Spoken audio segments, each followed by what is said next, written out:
Good evening, madam. Good evening, everyone. Good evening, sir. Sir, we are going to start the last session of this 1 week faculty development program, sir. I kindly request you to proceed the session, sir. Yes, madam. 1 second. Dayal, Dr. Dayal, are you available?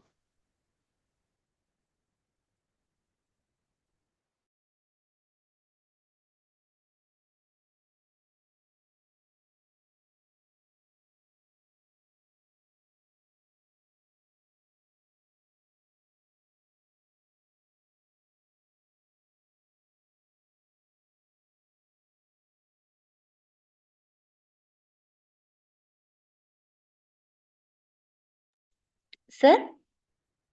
Just a minute, madam. Just a minute. I'll just. Participants cannot. Yes, sir. Yes, sir. Participants cannot talk, sir. They can able to chat. No. There is a Dr. Dayal Kumar is there. Can you unmute him? Okay. Yes, sir. Yes, sir. Dr. Dayal Kumar is there. Can you unmute him?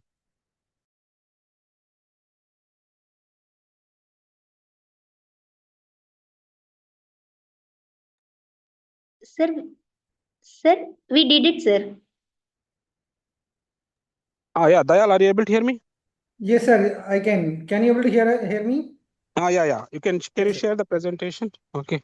Yes, sir.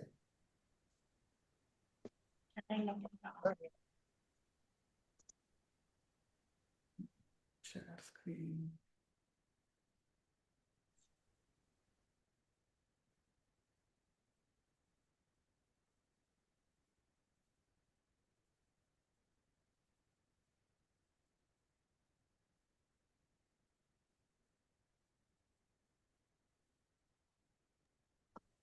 Yeah. Good evening, everyone.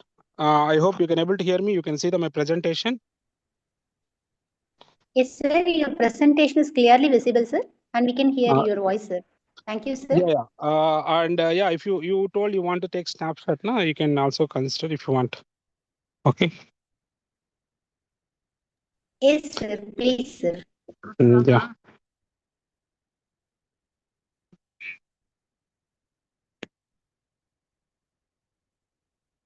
Yeah. So this is a very useful, important topic. So where we will be talking about how we can use machine learning in research point of view, because today majority of the research has also become more data and data manipulation. That's something what we are doing, and we need to understand some of the machine learning algorithms. Okay, how we'll be using in the research methodology. So I have one of my expert he's very good in machine learning. Okay, that's Dr. Dayala Kumar. He has developed one of the very interesting research product also, application product, which we'll be using. He will also try to demonstrate if time permits. So I request Dr. Dayal to hand it over. I'll be also present in between. I'll also take care. Dayal, can you take over? Yes, sir. I can. Thank you, sir. So, good afternoon to all. So, thanks for giving me an opportunity to present about the machine learning in research methodology. So, before entering into the topic, I hope so everybody knows about what is research, but let me redefine the statement. So, what actually I'm trying to say, uh, in real world, everything is always available. We can't predict anything. We can't invent anything. So, but we can understand everything in a better way. So that's what we call it as a research. So somebody will say it's searching again and again. It's not searching again and again, but it's understanding in a different way. So if you look on the past history, so what is available, based on that, the human understanding will be present. So initially, the human doesn't has anything, so they started understanding what they can. Based on that, they created something. Now the availability increased, so the next generation started understanding the availability, which means what is created in the previous gen. So whenever the availability keep on increase, the understanding level of the human also increasing in an exponential. So that's what we called it as a research in shorter work. But everything should have some formulated way so that we can achieve it in a better outcome. So if the research doesn't has any proper methodology or proper procedure, then everyone can go with their own way. But the problem here, some of them can achieve it in a better, some of them they cannot achieve it in a better or shorter period. They'll expect the outcomes are not clear, or they'll think their method is actually not proper to achieve. So we need to define how can we achieve or how can we understand in a better way for our problem statement. That's what the research methodology expects. But previously we didn't have anything, so we have only the physical terms and the understanding logic. But now what I try to mean it, previously if the human want to understand whatever we created, that's what it's available. So the human try to understand between the knowledge of humans alone. Later, it is between some things, non-living things and animals. But that alone, it's not sufficient. The era changed. So the digital era brought something new, which is actually a machine learning and AI. The ML and AI brought a new dimension, and it started creating by own without the help of humans. So whatever we try to make the machines, so those machines are trying to think independently in some other dimension. So that dimensions give them new availability. Then the human starts thinking more and more. But the problem here, whenever machine thinks, we need to validate it, whether it is correct or not. Whatever the machine says, whether it is right and proper or not. This kind of validation still it's required. So how effectively we can use the machine learning approach, especially in research and exclusively in engineering applications. So that's what I'm trying to explain to you. So the agenda, actually we divide the entire presentation with 5 different topics. One is foundation of research, what actually that research means. Then second one, how the machine learning approach or how the machine learning can go in depth with the research. Then what is the core methodologies? What are the core techniques available for engineers to use the machine learning, especially in the research area? And the third, the fourth is a model evaluation. So previously something might be present, but we can keep on evaluate our model and we can improve our interpretation in a larger scenario. So the last one, it's real world engineering. Something, whatever we did, if it does not suit in the real world application, then this is a theoretical combo and which will not be effectively utilized. Maybe after a time, it may completely removed from the history. But whenever we try to give a use case, the future directions, how effectively we can apply this in the real world problems, then whatever the research we have done, whatever the procedures we have given, that will have the additional expectations. So what actually I'm trying to say, the research itself a crucial one, but why that procedure for a research? What happens if the procedure is not present when we try to research? Something like the human always have an understanding skill. So even without knowing anything, if some problems comes to us, we try to slowly evolve with the step by step, and at last somehow we'll try to find the solution. But how short you are finding a solution and how effective the solution, these two are matters. So for the same problem, two different persons can able to achieve the solution with the two different methodologies, but both are not exactly same. So based on their understanding, based on their knowledge level, their reliability, the reliability of the solution, and how good it is, how safety it is, and how efficient it is, everything will change. So that's what the engineering also expected. So whenever we say about engineering, this is actually a proper procedure. So this proper procedure ensures at last definitely we'll get a end result. So it will never fails. So at least whatever we define till that level we can reach. That's what the engineering expects. So the methodology also it's close to that. So the methodology says that this is the procedure you have to go. So if you go to that, you will at last reach a particular position. But the methodology doesn't give the assurance whether we'll get the proper end result. But you'll reach the end position. But the engineering always expects the proper end position. So the methodology definitely help us to achieve a reliable, safe, and efficient solution. But if the methodology itself help to get the reliable, safe, and efficient solution, what is the need of ML actually here? So if you apply a ML, what actually it will change? So even the machine learning approach, whatever we are applying, there are two possibilities. Blindly we can apply, or we can apply based on what is the actual need. So without a proper methodology, without a proper understanding, if we try to apply a machine learning, it's something like building a bridge without a blueprint, which means without any plan. Blindly we go, we start constructing a bridge without knowing anything. So there are only two possibilities.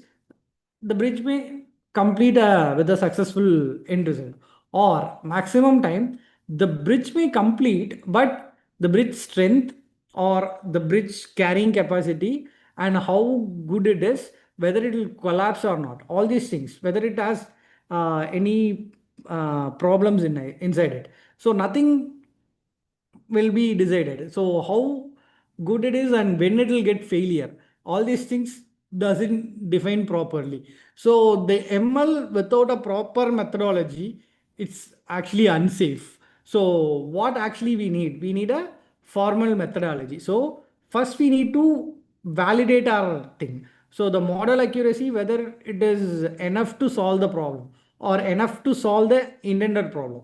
So once this validation complete, then we can think the reproducibility, something like others can able to replicate your work. That's what we'll think every time.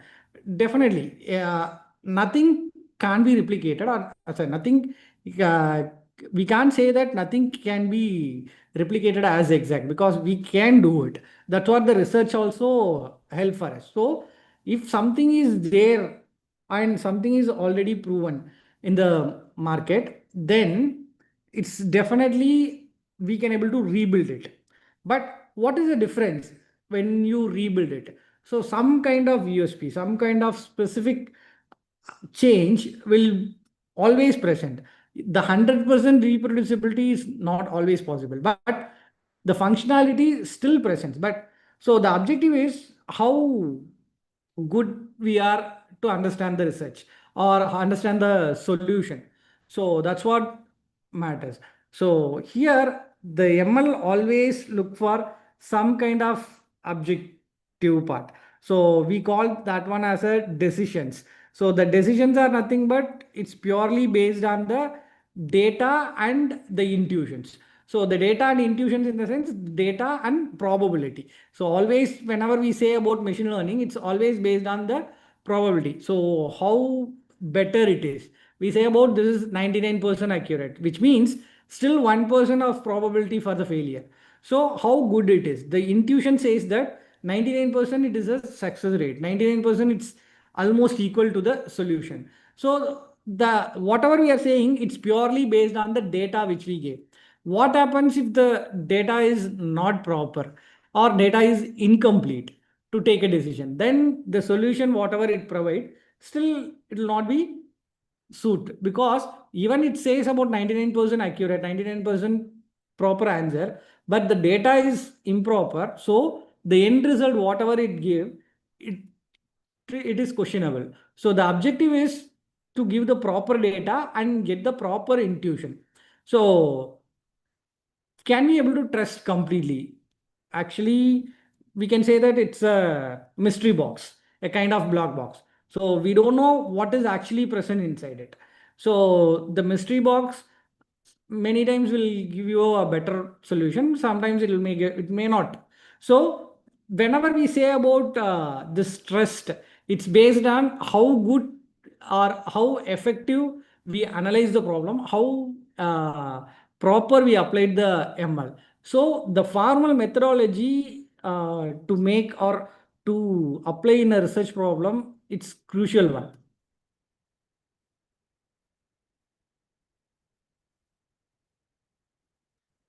So next, actually, we need to define. So definitely in a research, I know that defining our problem statement itself is a crucial task.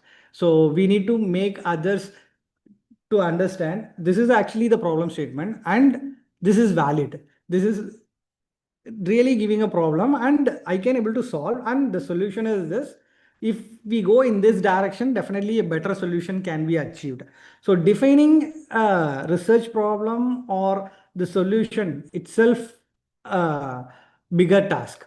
But if you want to adapt ML on top, so how can we fit the ML? How can we say the ML actually helps our problem statement or helps to achieve the solution? So that systematic way or the systematic investigation, it's really crucial, and uh, it can able to achieve the new conclusion. Something like I may think or we may think that this is a actual problem when we start our research, but slowly when the data added in our block box or the mystery box, the data will always change our thought, change our thinking. So we try to understand in a better way. One second. Who is that? Okay, it's not funny. So whenever we define our problem statements, always we need to give the validity and reference for the problem statement. This is actually the problem and why it caused the problem, why we thought this one as a problem. So these reference are must. But whenever these data changes, whenever the understanding of the data submitted changes, then there is a chance our problem statement also will change. So we may reach a new conclusion and we may try to develop a new approach. Sometimes we may try to change our problem statement. It's not change, actually add on or enhancement in the problem statement. So how we can able to collect these data, how we can able to understand these data, so how we can able to formulate these data, all these things, if we are doing alone, it will be little difficult. It's not that we cannot, but it will be little difficult. So there is a gap. So how to fill this gap? So the gap is nothing but the understanding level of a raw data with the formulated data. So what does mean this formulated data? Means whenever we collect any detail, everything we call it as a data, but whether the data is valid, it's based on whether it is used in the research problem statement or the solution. If it is not useful, we'll just keep the data aside and we'll never touch it. But think about, we collected a bunch of data and we segregated a portion of data as a valid and the other portion of the data as invalid and kept aside. The portion of data, whatever valid, we call it as a raw data, which is not formulated, which is not tabulated in a proper way. So when we try to tabulate or when we try to formulate these data into a actionable insights, then the understanding level will change. So previously, whatever we thought, that level will have a more availability now. So previously, whatever in the mark in the society, so who will validate the solution? So all these things depends on some kind of guiding. So this guiding, it's something like a pathway. So somebody has giving a support. So whenever we move,